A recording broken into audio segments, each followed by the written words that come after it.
جی، یہ کافی زیادہ سوالات آئے ہیں، کوشش کریں گے ان کے شارٹ جواب دیے جائیں۔ لکھتے ہیں السلام علیکم، کوشچن نمبر 1، کیا قربانی فرض ہے یا سنت ہے یا نفلی عبادت ہے؟ تو یہ ان کا سوال ہے۔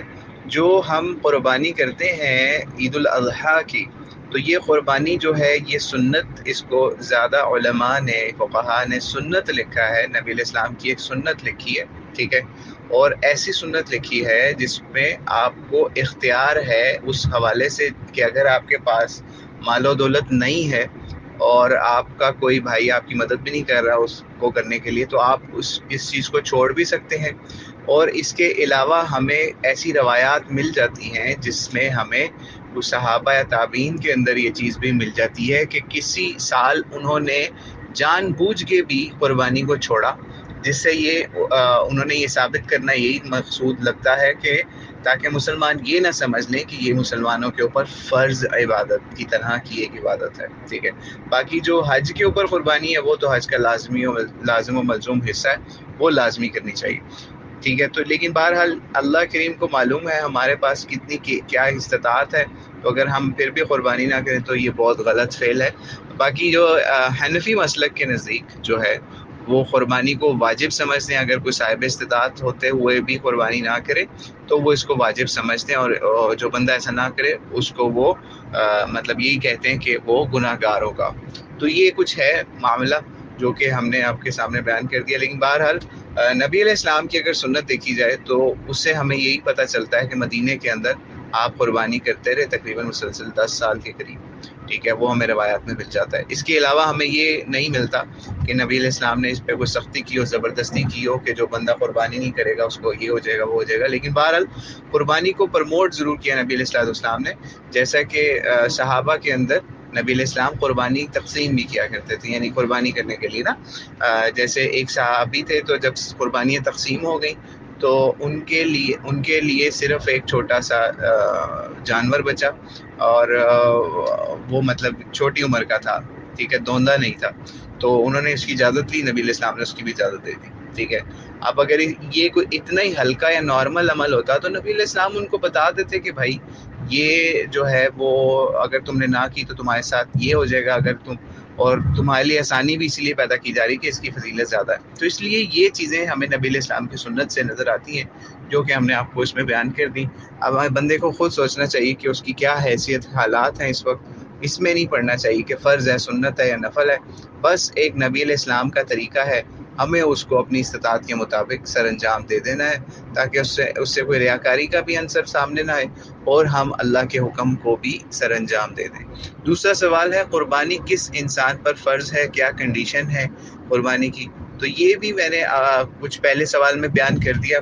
قربانی جو ہے جو بھی صاحب استطاعت ہے، جس کے پاس اتنا پیسہ مال و دولت ہے کہ وہ آرام سے پیسوں میں سے اپنے نکال کے قربانی کر سکتا ہے اللہ کے راستے میں، اور غریبوں کی مدد کے لیے نیت سے بھی، اور خود بھی اس میں کھانے کے حوالے سے بھی کر سکتا ہے، تو اس لیے وہ کر سکتا ہے۔ تو آگے تیسرا سوال ہے، اگر ایک فیملی میں میاں بیوی اور ایک بچہ ان میرڈ پر قربانی فرض ہو تو کیا گھر کا سربراہ فادر کی ایک قربانی سے سب کی قربانی ہو جاتی ہے، یا سب کو اپنی اپنی اپنی قربانی کرنی ہوگی؟ جی بالکل، اگر ایک ہی فیملی ہے، بیوی بچے ہیں، اور ان کا سربراہ جو ہے وہ باپ ہی ہے، اور وہی ان کو پال رہا ہے، وہی پوس رہا ہے، اور ان کی خدمت بھی وہی کر رہا ہے، تو بالکل ایک ہی قربانی سب کے لیے کافی ہے، ٹھیک ہے؟ تو کوئی ضرورت نہیں ہے اس میں زیادہ کرنے کی۔ آپ اگر زیادہ کرنے کا ہے تو آپ کر سکتے ہیں، اس میں ممانعت کوئی نہیں ہے، لیکن بہرحال ہمیں صحابہ کے عمل سے یہ چیز مل جاتی ہے کہ وہ اس طرح پورے گھر کی طرف سے ایک ہی بکری یا بکرا یا ایک جانور بھی کر لیا کرتے تھے، ٹھیک ہے؟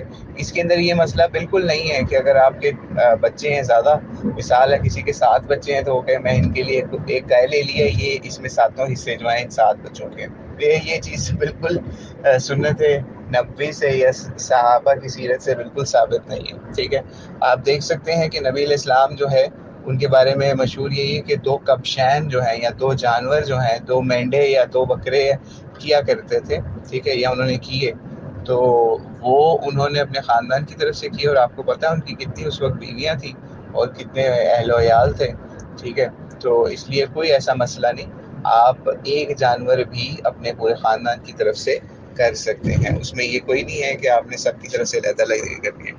اچھا جی، چوتھا سوال ہے، فورتھ کویسچن ہے، کیا ایسا انسان پر قربانی فرض نہیں اور وہ بھی اپنے ناخن اور بال نہ کاٹے جب تک اس کی والد کا جانور قربان نہیں ہو جاتا، تو کیا ایسا شخص کو بھی ثواب ملے گا یا نہیں؟ تو ایسی روایات موجود ہیں جس کے اندر قربانی کرنے والے کے حوالے سے بیان ہے کہ جس نے قربانی کرنی ہے وہ جو ہے وہ ذی الحج کا چاند طلوع ہونے سے پہلے پہلے اپنے ناخن کاٹ لے، بعد میں قربانی کرنے تک وہ نہ کاٹے. تو یہ دراصل یہ سمجھ لیں کہ یہ اس کے لیے لازمی ہے، ٹھیک ہے، اور افضل عمل ہے کہ وہ یہ اس کا اہتمام کرے. ناخن اور بال جسم کی کاٹ خراش وغیرہ سے اس کو منع کیا گیا ہے، ٹھیک ہے، یعنی ناخنوں سے یا بال کاٹنے وغیرہ سے. تو لیکن بہرحال جو بندہ نئی استطاعت رکھتا اور قربانی نہیں کر رہا، اس کے لیے بھی ایک روایت ایسی موجود ہے جس سے کچھ لوگوں نے یہ بھی استدلال کیا ہے. کچھ لوگ اس کو نہیں بھی مانتے، لیکن بہرحال روایت موجود ہے جس سے یہ پتہ چلتا ہے کہ جو بندہ قربانی کی استطاعت نہیں رکھتا وہ بھی اگر یہ کر لے تو اس کو بھی قربانی والے جیسے بندے کا ثواب مل سکتا ہے، یا قربانی والے کی طرح کا وہ فیل کروا سکتا ہے. مثال کے طور پہ کسی کا قربانی نہیں ہے اور وہ جب یہ کام کر رہا ہے تو معاشرے کے اندر تو اس کو لوگ یہی سمجھیں گے نا کہ بھائی یہ بھی قربانی کرنی ہے اس نے بھی، ٹھیک ہے. تو اس لیے وہ بھی ان کی طرح ان سے مشابہت کر کے انشاءاللہ ان کی طرح اجر پا سکتا ہے کہ اس کی نیت پوری ہے کہ وہ اہتمام کر رہا ہے اسی چیز کا کہ میں قربانی کروں گا. اور اب مثال کے طور پہ پہلی تاریخ کو اس کے پاس پیسہ نہیں ہے، وہ یہ نیت سے ہی کر لیتا ہے اپنا شروع کہ اگر اللہ نے مجھے استطاعت دے دی تو میں آخری دنوں میں بھی جانور، آخری لمحے میں بھی جانور آ گیا تو میں یہ کر کے پھر ہی بال اور اپنے وہ کٹاؤں گا. تو آپ سوچیں کہ اس کی اس نیت پہ اس کو کتنا اجر مل سکتا ہے، ٹھیک ہے. تو اس لیے وہ بندہ بھی ناخن اور بال نہ کاٹے جس نے قربانی نہیں کرنی. لیکن بہرحال سب کے اوپر یہ لازمی نہیں ہوتا، یعنی مثال ہے ایک گھر کی طرف سے قربانی ایک کی جا رہی ہے، اس کا شوہر یا اس کا والد کر رہا ہے ایک عورت کا، تو اس کے لیے بھی یہ لازم نہیں ہے کہ وہ بھی اپنے بال یا پھر اپنے ناخن جو ہے وہ ان کو کاٹنے سے دور رہے، ٹھیک ہے. یہ بھی سوال آپ کا کلیئر ہو گیا. اگلا سوال ہے، کیا بھینس کی قربانی جائز ہے؟ جی بالکل جائز ہے بھینس کی قربانی. اصل میں قربانی میں اصولی بات یہ ہے کہ قربانی جو ہے نا وہ جائز ہے چوپایوں کی، جو آپ کے گھریلو جانور ہوتے ہیں گھر میں پالنے والے، ٹھیک ہے، ان کی قربانی آپ بالکل کر سکتے ہیں، اور اس میں بھینس بھی انہی جانوروں میں سے ایک آتی ہے. ہاں یہ ضرور ہے کہ نبی علیہ السلام نے اس کی قربانی نہیں کی، ٹھیک ہے. تو بہتر تو یہی ہے کہ آپ سنت کے حساب سے قربانی کریں. لیکن بہرحال یہ قربانی جو ہے بھینس کی گھریلو جانور ہے، دودھ دینے والا جانور ہے، اور آپ بھینس کے میل کی بھی کر سکتے ہیں قربانی اور فیمیل کی بھی کر سکتے ہیں، یعنی بھینس کی بھی کر سکتے ہیں، کٹے کی بھی کر سکتے ہیں. لیکن بہرحال بہتر یہی ہے دو دانت والا جانور ہو اور وہ جو ہے اس کی قربانی کی جائے. اور بہتر یہ ہے کہ آپ کٹے کی قربانی کر لیں. بھینس جس نے دودھ وغیرہ دینا ہے تو اس کو دودھ کے لیے سیو کر لیں، اور جو ہے نا وہ اس کا میل جو ہے کٹا جسے کہتے ہیں آپ اس کی کر سکتے ہیں قربانی. لیکن بہرحال بہتر یہی ہے کہ آپ اگر آپ کے پاس دوسرے آپشن ہیں تو آپ دوسرے آپشنز پہ جائیں، گائے کی قربانی پہ، بکرے بکری، چھترا اور بھیڑ، ان کی قربانی پہ جائیں تاکہ آپ کو کسی وہ شک والا معاملہ نہ پیش آئے. لیکن بہرحال جواز کی حد تک بالکل جائز ہے، آپ بالکل قربانی کر سکتے ہیں. اچھا جی، آگے 6 کویسچن ہے کہ اگر آپ کو دوندا جانور مل رہا ہو سٹل آپ چوتھا یعنی چوکا یا 4 دانتوں والا جانور خریدو، اس لیے کہ اس کا گوشت زیادہ ہوتا ہے اور وہ تھوڑا سستا ملتا ہے، تو ایسی قربانی کے بارے میں کیا حکم ہے؟ آپ لے سکتے ہیں، لیکن بہرحال پسندیدہ جو ہے وہ دوندا جانور ہی ہے، کیونکہ اس کا گوشت بھی اگر آپ دیکھیں تو وہ، کیونکہ ہم خود جانور خریدتے رہے تو اس لیے ہمیں آئیڈیا ہے کہ جو دوندا جانور ہوتا ہے نا وہ جوانی کا سمجھ لیں پیک ہوتا ہے اس وقت، تو اس کا جو گوشت ہوتا ہے نا وہ بھی جو ہے نا وہ بڑا نرم اور جلدی گل جاتا ہے.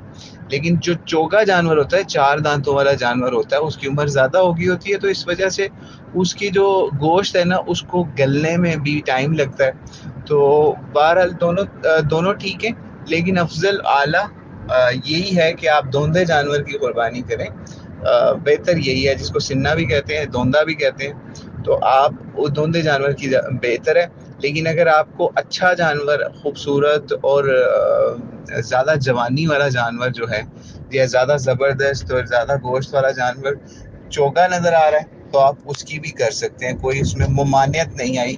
ٹھیک ہے، تو آپ چوگا بھی کر سکتے ہیں، اس سے بڑا بھی کر سکتے ہیں، لیکن بہتر یہی ہے کہ آپ دھوندا کریں. باقی جواز کی حد تک بالکل جائز ہے، چوگا جانور بھی، 4 دانتوں والا جانور بھی آپ کر سکتے ہیں.